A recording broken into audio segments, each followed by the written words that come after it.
We are looking to build our volunteer program, and one thing we've heard is that some nonprofits charge companies to come and volunteer with their organization. Have you heard of this? And do you think this is a good source of revenue? So I have heard of this. I think though I think it's important to make a distinction. So right, there's normal volunteer experiences and programs, and where you have a need and you need volunteers and people come and you've got your program, right? And those kinds of programs, I have not heard those as organizations sort of figuring out a way to monetize those experiences. It's been more from a culture of like, we need to engagement, and engagement oftentimes leads to contributions, right? Any fundraising study tells you, right, like that volunteers are usually a primary source of being some kind of a donor, even if it's a small level donor, because they know your work. They care enough that they're giving their time. So I think it's important to kind of separate that from this truly like almost more of a social enterprise model, or more of a model that you are truly looking at building this as an offering or a service of like an experience for volunteers. And so that's where I've seen it monetized. As an example, right? You get the trade show that's in town or that's coming to town. It says, we're going to have 100 employees. We want this team building experience for them. We want something sort of customized and special for them. And can you help us? Like, I have seen it more in that kind of approached that way, where organizations create almost packages. If they've got, again, like there's all the questions, right? Do they have the capacity? Do they, are they prepared to deliver something like this? Do they have the resource to kind of invest in getting this up on the ground, building this? And so all of that stuff, but more of those kind of custom tailored, almost more like team building packages is the way I've seen a lot of organizations who have strong volunteer programs moving toward. I think one of the things that, and when they budget, when they put together like how they're going to come up with a package, right? There's usually, of course, the cost of the resource, the indirect costs, right? All indirect costs, the supplies, the staff to develop it, their expertise, their time away from doing other things, and sort of packaging that into something. What I think is difficult. So this sounds great, right? And I'm not saying that there's companies that won't do this. I'm not saying that there's people. I mean, I don't generally see it from an individual volunteer standpoint. I haven't seen this kind of program, but from like a company standpoint, or like someone who's coming to town, a convention, or trying to do something special to bring their employees together, I have seen it. And I think you just really have to make sure this is something that isn't just a bright, shiny object, like, oh, goody, extra money for this, because creating a program like this to do it well and create this kind of service offering of truly creating like a team building experience that's beyond just normal volunteering, just getting a mass of volunteers to help your organization, but creating something where it's facilitated by one of your staff. Perhaps there's kind of some special I don't know, like little gimmicks or supplies you use, like whatever that is, takes a lot more time than anyone realizes. So the organizations I know who've gone this direction thought it would be a great revenue source, and have been disappointed, and partly disappointed because they don't even have the bandwidth on staff to go and market this, right? It's kind of this passive thing that if someone happens to call them and ask them for this, great. But unless they're out there and truly have someone that's part of kind of their strategic plan that's out there trying to get this kind of business, it tends to fall flat. It might happen a few times, but it tends to fall flat. So that's at least just, I don't know, what I've seen. I think there's exceptions to it as well with the kind of nonprofit. So one of the things I would mention is that, like, animal nonprofits, oftentimes people are like, oh yeah, will you bring 10 puppies, right, to that our employees can pet? And like, it's not even a volunteer thing. It's like, oh, bring the puppies to us. And yes, and and we'll pay you to do that. There's some of that, which is still, again, different than kind of what I think this question's asking. But so again, it lends itself to all the questions of like, how strong is your volunteer program? How much resource and time do you want to put into building something special?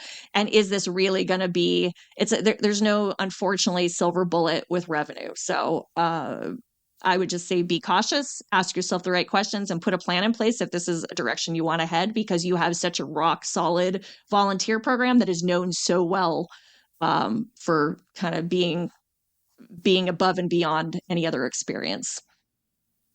Andy.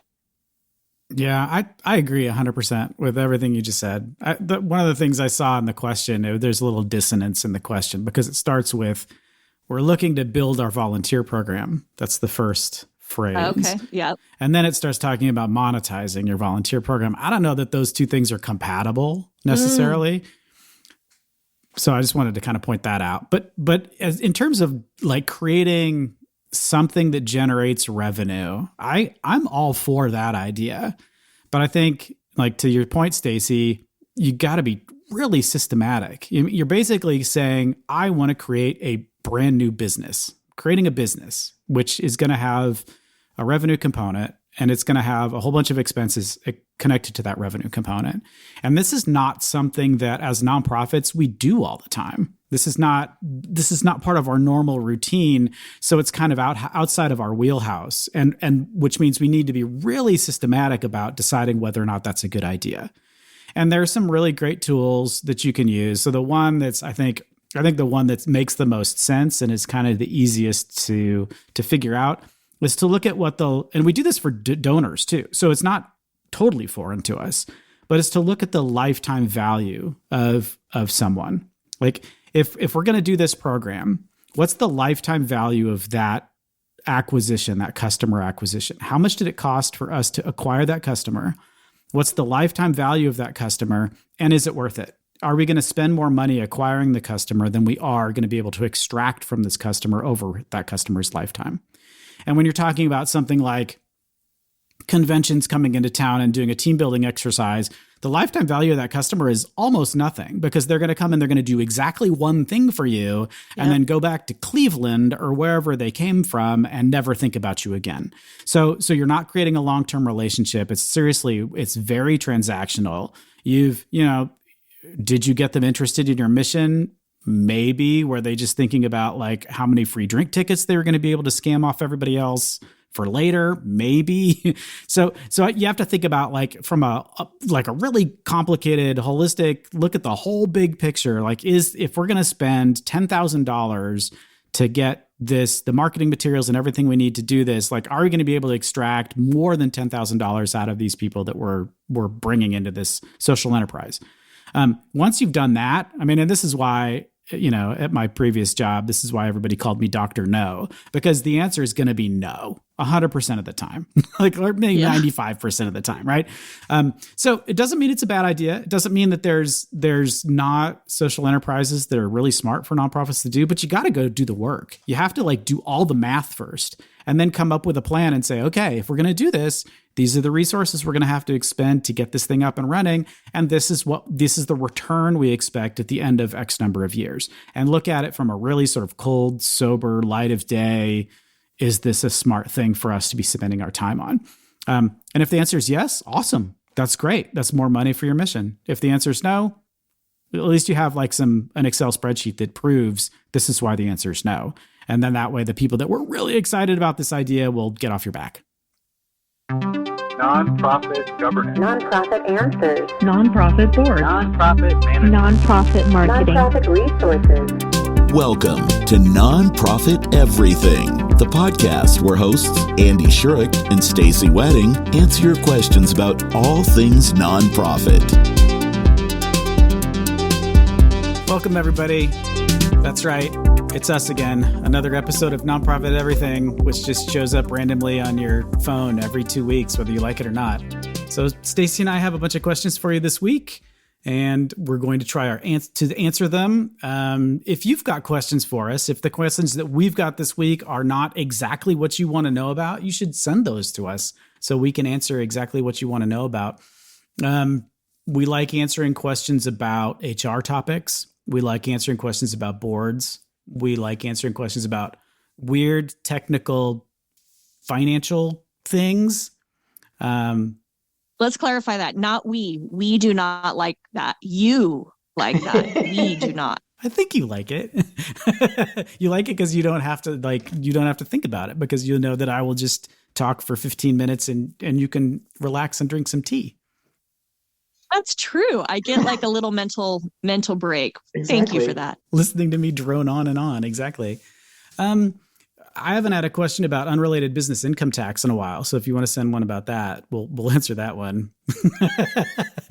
Let's see. We haven't had any gala event questions lately. We haven't any questions about silent auctions lately, like all our favorite topics. So go ahead and send us those so that we can hit those. We are on episode like 150 something. No, 120 something. I just lied. We're on episode of 120 something. So we've been doing this a long time, like 3 or 4 questions per episode. That's like, I don't know, quick math in my head, like infinity questions we've already answered. So just keep sending them and we will eventually populate all of the AI tools in the world with things that Stacey and I have said, because there's just so much content out there. So we will eventually dominate the entire sector. So that's our goal. And you can help us by sending us questions, checking out the Nonprofit Everything webpage for show notes. You can submit a question there. You can also hit us any of the social media. Well, not any of them. Some of the social media channels that have Nonprofit Everything available on them, and we check those as well. So send us some more questions. And with that, we'll jump right in.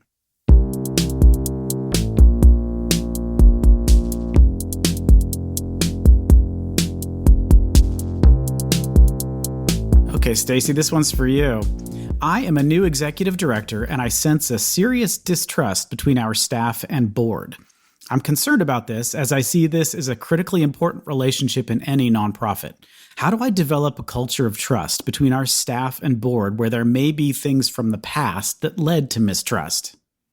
Yeah, that is spot on with an important part of any relationship, and I think an organization that runs well. And there's so many reasons that things like that can happen, that mistrust can build. So I would recommend starting with trying to understand where that mistrust you're sensing, where did it come from? Having maybe some open conversations, because sometimes people just need to share or vent and share their side of the story to kind of get that out. And if you're sensing it, there's probably a story there. And it could be something that's easily fixed or clarified, or it could be something that is deeper than that. I think a lot of times, in my experience, executive directors have a tendency to use their board as a scapegoat. And they'll be the first to say, well, the board said no to that, or the board, denied that. And so the board becomes the bad, sort of the bad naysayer that everyone can't stand, when in reality, it was the executive director's decision and always should have been. And so that also can sometimes lead to lack of clarity about roles. And that's where mistrust just starts to build, confusion starts to build, not understanding why the board, who none of the staff probably have ever met or really had any kind of real exchange with, understanding why these people, these outsiders who don't know the organization, are making these big decisions. So there's a lot of situations and scenarios this could mean. And so I think first getting to the bottom from and talking to the board about it and the staff, trying to understand that, because you're new, you're in a discovery listening phase of being new. So use it to your advantage. Ask and say, I'm sensing this. Is there something that went on that caused it?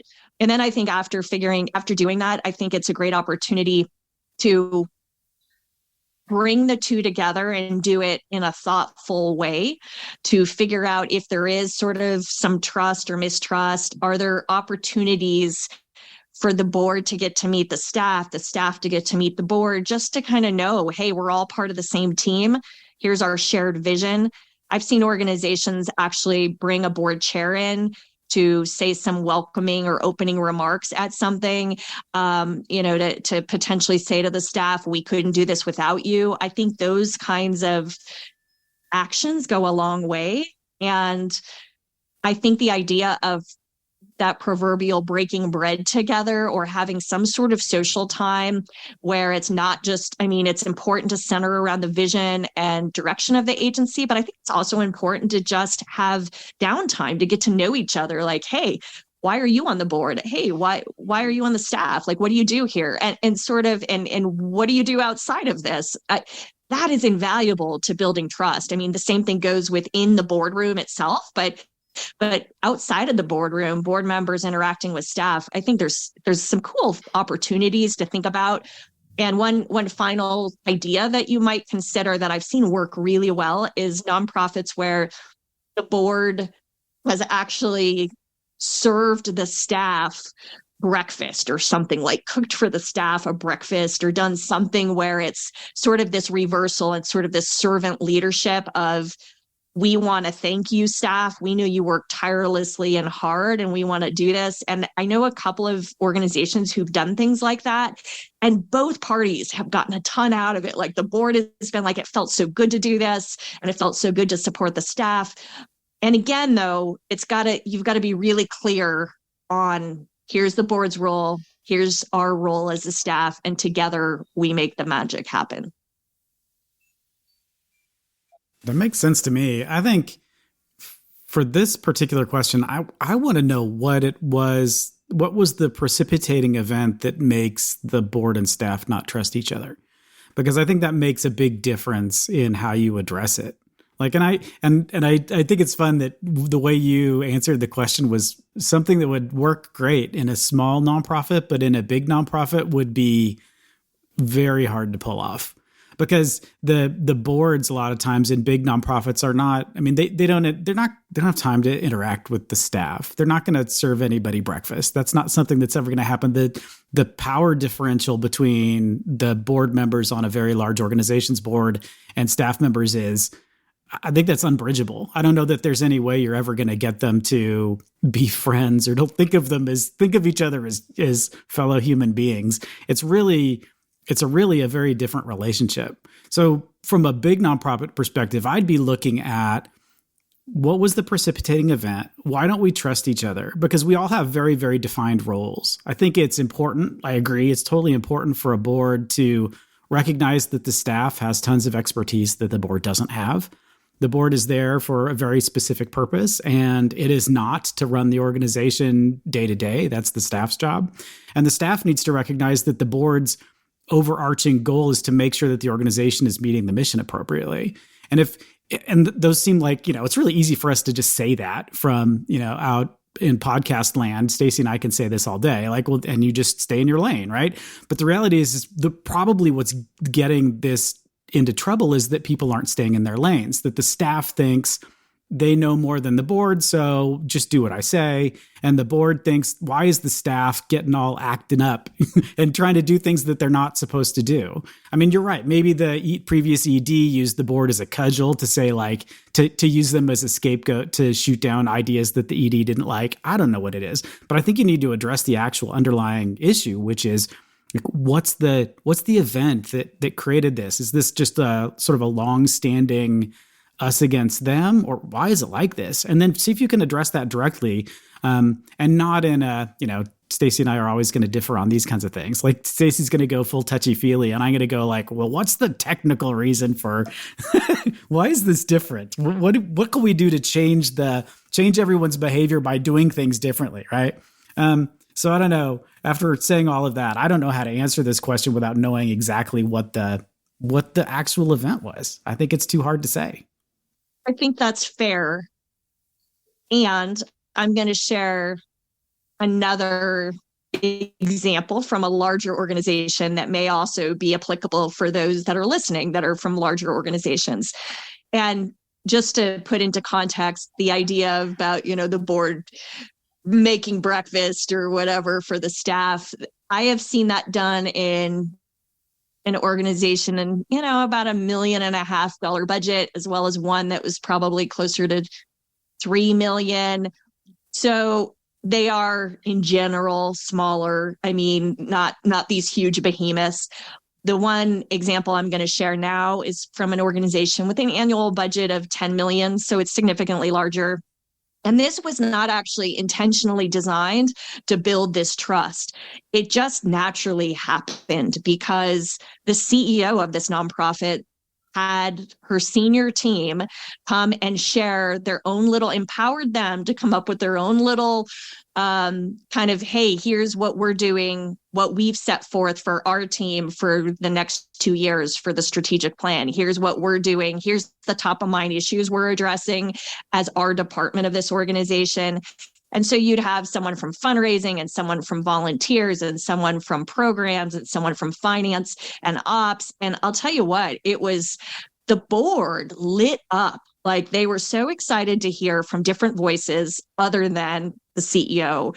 And this C-suite team said, wow, like we really appreciated getting to know board members, seeing them, seeing what types of things they deliberate, being there for the day, being able to share our own expertise and answer questions. They were the experts, and it was probably the highlight of this retreat.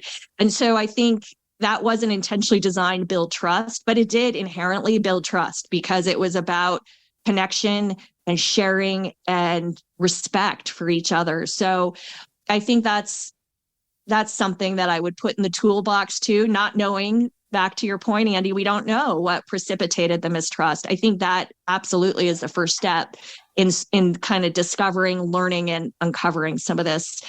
And the one final thing I want to mention, and I don't know if you would think differently about this, Andy, for larger organizations. So I'm going to pose this idea, and I want to know what you think from a larger organization lens. I think that oftentimes staff work at nonprofits and have never been told, never been trained on what the board's role is and how board and staff interact at different stages of organizational life cycle, right? So a large organization is going to look different than a small organization. So you get staff that have this preconceived notion about what a board member does based on either past experience or things they've heard or horror stories.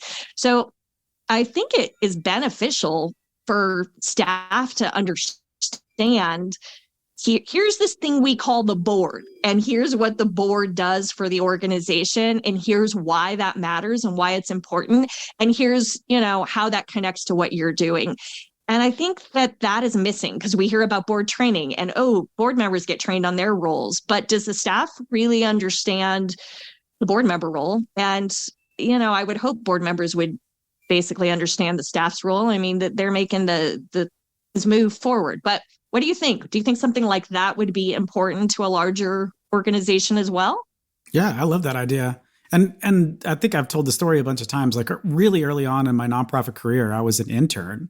And one of the things the ED did was bring the interns in to sit in the board meeting. We sat around this giant table in this big corporate office. It was super intimidating, but that was my first experience of what that was like. I knew nothing about how the board operated or what they did or what they talked about before that day. And that, I think, really for me I remember everything about that meeting.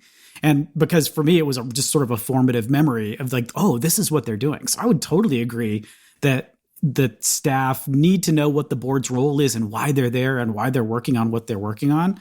And I think, what you're saying about, getting them to know each other and getting the board to sort of recognize that the staff has expertise in certain areas. I love that. I think that should be done as part of the context of your board meeting too, that it shouldn't be something that's extra or optional. And when we talk about siloing off sort of the responsibilities of staff and board because they're supposed to be doing different things, that doesn't mean you need to keep them in separate rooms at all times. They can interact with each other. That's okay.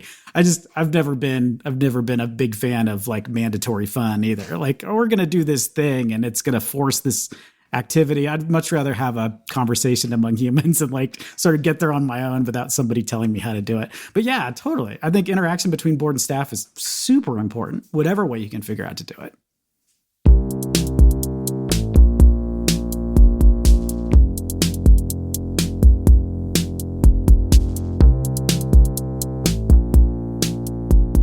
All right, Andy, here's a technical one that I know you're going to be great at answering. What are the common indicators a nonprofit should attempt to negotiate an improved indirect cost rate? Is there any scenario in which an organization might attempt to negotiate an indirect cost rate with a federal agency and wind up with a rate lower than an unnegotiated de minimis rate? How often do nonprofits go through the process of negotiating an indirect cost rate and end up denied anything better than the unnegotiated de minimis rate? I feel like we may need a dictionary. I'm just going to say, can we whip out the dictionary? Yeah, these are some very... I've ever seen a question with right? Yeah. God, unnegotiated de minimis rate? That makes my head hurt. Okay. So I think what I'm going to do first of all... Smart as you. It's a really good question. It is an excellent question that probably several people have had, and there's almost no way to answer it yourself without assistance. So thank you for the question. I'm going to try to rephrase it so that people that don't have any idea what we're talking about will know what this thing is. So when you are awarded a federal grant, and that can be any grant that starts at the federal government and gets passed through any entity, either from another federal department like HUD or the USDA or something like that, or gets passed through from one of those departments to the state, city, county, any municipality that would then be re-granting that money to you. In many cases, you are allowed to claim some money back that would normally not be part of the grant. So let's put an example out there. Let's say you have a grant that's going to pay for sheltering homeless people. The grant is probably written in such a way that what they're going to pay for is the direct expenses of sheltering homeless people, which is going to include things like the building that they're in or the rent for the building that they're in and managing the application process and making sure the places get cleaned when they get transferred in and out and all the other stuff that goes along with that particular activity. What it doesn't pay for, the grant specifically won't be able to pay for, is things like the receptionist that answers the phone at the head office that you're managing it, or the bookkeeper that needs to keep track of all of these little tiny expenses and make sure that they go into the spreadsheet the right way. So you've got all of these extra costs that go along with running a business that aren't directly related to the service of that particular program and usually aren't part of the budget that you get back from the entity, whatever you're getting the money from, right? So the federal government realizes this, and actually we negotiated super hard for this in the 90s, so you're welcome. And that's that you can get what's called an indirect cost rate or indirect cost that's just a percentage of the total grant that you're given with sort of no strings attached other than it can't be used for things that you're not allowed to buy. So an example is you can't buy a building, you can't buy capital improvements, things like that. You're having a party, even if the party was part of the grant, you can't buy alcohol for the party because that's the kind of thing that's like specifically not allowed. So as long as it's not officially disallowed, you get a portion of that grant paid as what's called an indirect cost. So say somebody gives you $1 million, you get a grant from $1 million for doing this thing, you have access to $100,000, which is that 10% that was in the question, just without doing anything else. It's called the de minimis rate, which means that that's the minimum that they'll pay you for indirect costs, is 10% of the total value of the grant. So that's what that is. You also have the opportunity, and this is what the question is asking. You have the opportunity of going back to the agency that's providing the grant and saying, look, 10% is not enough. Like the way our organization's structured, like we really spend more than 10% on indirect costs to run our operation. It's more like 20%. And the state allows you, the department allows you to go through the process of negotiating an indirect cost rate that's different from that 10%. So that's what the question's asking about. Is like, when is this worth it? How do you know? Like, what's the process like? Is it possible to get screwed in the process and end up with a lower rate, right? So I'll answer that one first. Like the de minimis rate is truly the de minimis rate. So if you go through the process and they come back and they're like, that's actually 8, like you can still claim 10. You don't have to like take the 8. That's not required. The other thing is like, when do you decide it's important? It's the first thing that I would look at, like the first clue, especially if you're getting a federal grant, you're very likely to get audited financials, and you're certainly required to fill out the full Form 990. So if you're still doing the 990N, you don't have this information available. But if you're doing the regular 990, you absolutely have it. And if you're getting an audited financial statement, you definitely have it. And that's the statement of functional expenses. So what the statement of functional expenses is it's a financial statement that you're required to produce that divides your expenses into three big buckets: program, fundraising, and administrative. So fundraising and administrative, for argument's sake, are the things that you would look at what percentage that is compared to your program. So if it's significantly higher than 10%, and most of that lives on the administrative side, not the fundraising side, you might want to consider asking what the process is going to be like to get a negotiated rate. If it's around 10% or less than 10%, don't even bother, because you're not going to get a higher rate. But that statement of functional expenses is going to give you a sense of like how much you're leaving on the table when you're getting a federal grant that is not going to be paid for if you're just going to use the 10%. So there's some catches to this. Like the one big catch is we're super spoiled because we do the single audit, right? So if you spend $750,000 a year or more in combined federal grants, you have to do this big thing called the single audit. The reason it's single is because back in the bad old 80s, we had to do one for every single federal agency. So if you got money from HUD, you did an audit for HUD. If you got money from USDA, you had to do one for the USDA. If you got money for, just list the whole alphabet of federal agencies, you were doing audits for all of them. What the single audit does is say, look, if you're getting all this money, just do one. You don't have to do millions, you just have to do one. Unfortunately, the indirect cost rate process is per agency. So if you're getting money from USDA and you want to negotiate your indirect cost rate to get a higher indirect cost rate, you have to do it with the USDA. If you're also getting money from HUD, you have to go through the exact same process and negotiate it with HUD, and they can come up with different answers based on how they read your documents. The practical way of doing this, if this is something that you decide you want to do, is usually, unless you're a really big organization and you have a lot of accounting staff already, you usually contract with an accounting firm and say, we want to negotiate an indirect cost rate with this agency. Can you help us? And they'll help you go through the process of generating all the documents you need to generate in order to get a negotiated indirect cost rate. So I'd say the first bar is look at your statement of functional expenses. If that number is really high, if your administrative is more than 10, and you recognize that you're going to spend money with an accountant to get this figured out, like, yeah, maybe you should go for it. If you're close to 10, I was always like under 10 or just too lazy, honestly. Like it's just a lot of work to get another 3%, which is going to translate into $14,000 or something like that. That's not worth the squeeze for me. But you have to figure that out yourself, I'm sure. Thank you for answering that very complicated question. And I guess I'm curious to know if you have heard organizations or been a part of that negotiation process of negotiating that indirect cost rate. And I know it's dependent on the agency and their own process. Have you seen that to be a pretty complicated in general? Is that a pretty complicated process for the most part? Can you expect if you're going to go negotiate that you're looking at X number of hours to do that?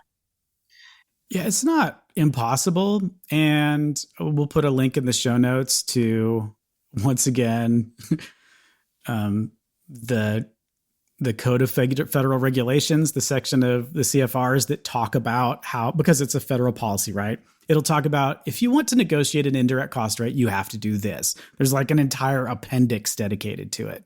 And then each individual department will probably have different rules about how you submit it, what the format's supposed to look like. So I think depending on how complicated you are as an organization and the federal department that you're working with, I think it could be wildly different. I think some of them are probably easier than others. I haven't done it enough times to really be able to say 6 hours, 20 hours, anything like that, to be honest.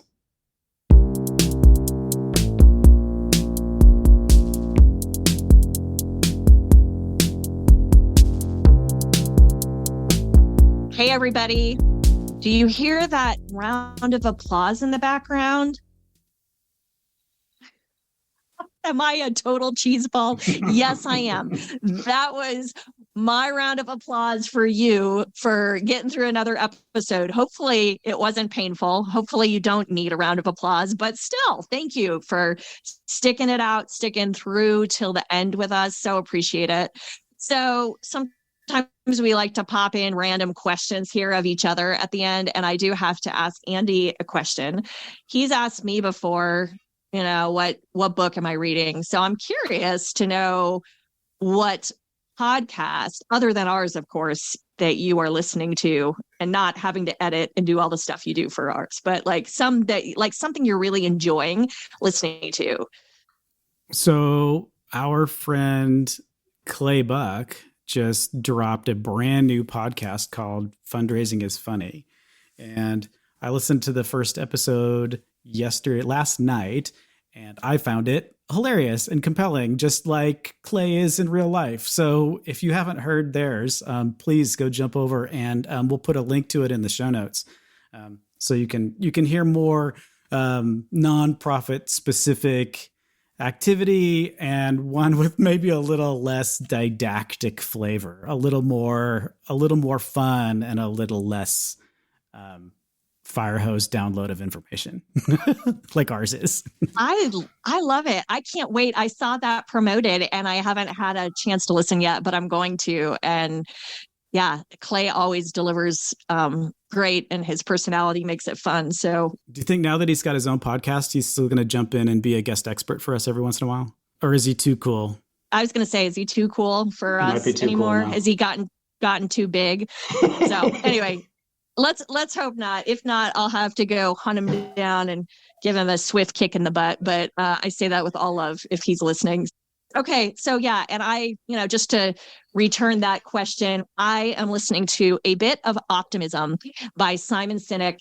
What I like are the guests he brings on and talks about different things. And it's not all like cheesy, toxic positivity stuff. Like he had someone on the other day who talked about how, it's actually, they're not a very optimistic person, and how they've kind of worked through and, gotten through life not being very optimistic, and what tools they use to try to not be totally a Debbie Downer. Sorry if your name is Debbie, but whatever. So Anyway, so there is mine that I've recently gotten into, but I love dabbling with podcasts, and we appreciate if you're a dabbler and just dabbling in ours, great.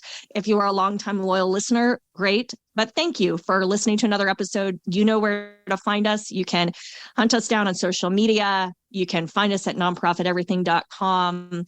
It is your questions that make the magic happen. So we couldn't do this without you, and always appreciate growing our listenership. So share it, give us those rave reviews, do all the stuff to help us get out there in the world. And that's our ask of you today. Borrow your friend's phone and stealth add us to their podcasting app. Ooh, that sounds like a challenge. I kind of like that idea. They'll be like, what? What was I smoking that I didn't see this? Why is this crap here?